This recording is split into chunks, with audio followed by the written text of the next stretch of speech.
This is a Thompson Cast. I am Mel Thompson.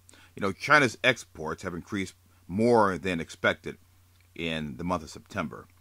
And this is a factor that increases the trade surplus with the rest of the world as it relates to China. Now, the exports are up approximately 9.9%, and this is from a previous year. And this is in spite of problems that the EU is experiencing and also some problems in the United States. Now, China overall is engaged in some diplomatic wrangling, as we all know, with Japan. This is, of course, over the islands in question as to who has the right to them, who owns them. Now, if that continues to be a long-term problem, I foresee these numbers reversing for China if, in fact, they report them honestly. And if, in fact, the trend reverses, it may be a long-term situation where foreign direct investment in projects in China may have to be held off, mainly because the Chinese need to focus on resolving some of the problems that would have caused the slowdown economically. They also would have to address the issues that are inherent in any economy where the economy would slow. Now, when I say that, I'm specifically talking about the structural defects that are inherent in all governmental policies as they relate to the economy. No one knows how a policy is going to work until after the policy is implemented over a period of time. And if in fact China does have a slowdown in its growth, and the slowdown can be traced back to this issue with Japan over these islands, which I actually believe will happen to some degree, then they're going to have to resolve that issue, which is not going to be easy. They're going to have to implement policy changes that boost economic growth to make up for what they lost. And all of these things overall are unknown. In other words, the policies and how they're going to implement them and how they're going to do this effectively are completely unknown to me or any analyst, and they're totally unknown to the foreign direct investor. And here you have the political risk of the moment. The unknown is always the political risk.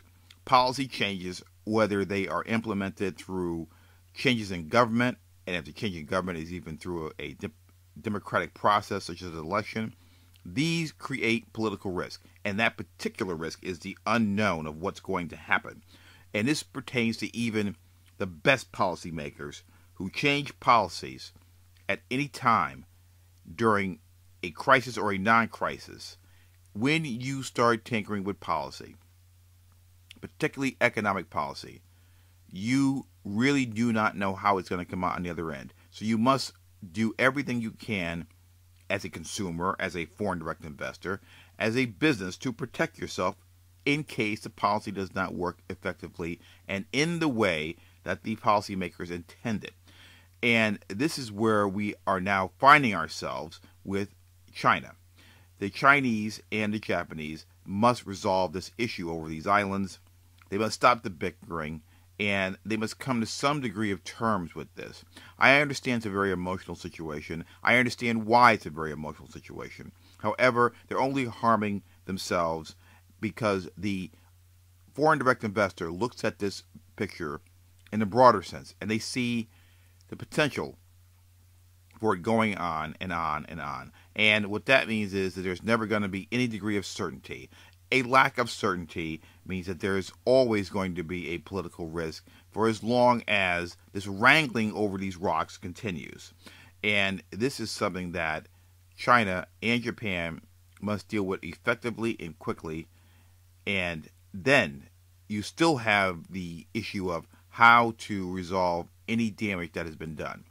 As we all know, China actually is now doing everything it can to squeeze the Japanese economically because all of the Japanese auto companies have diminishing returns as far as the Chinese market is concerned. We see a boost in car sales from German manufacturers and manufacturers from other countries in China, and a decrease in the same type of market output from Japanese automakers.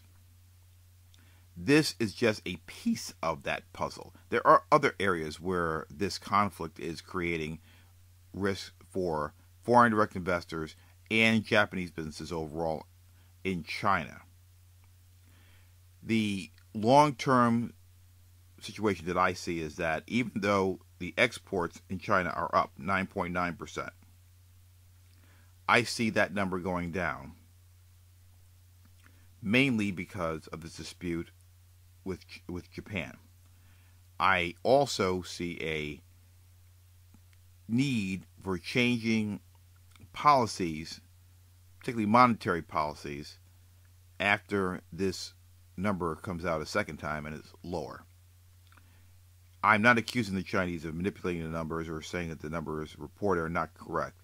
But if it doesn't decrease at all, not one bit, given the current tensions with Japan and other countries over the South China Sea, I would certainly look at the next numbers reported from China with a jaundiced eye.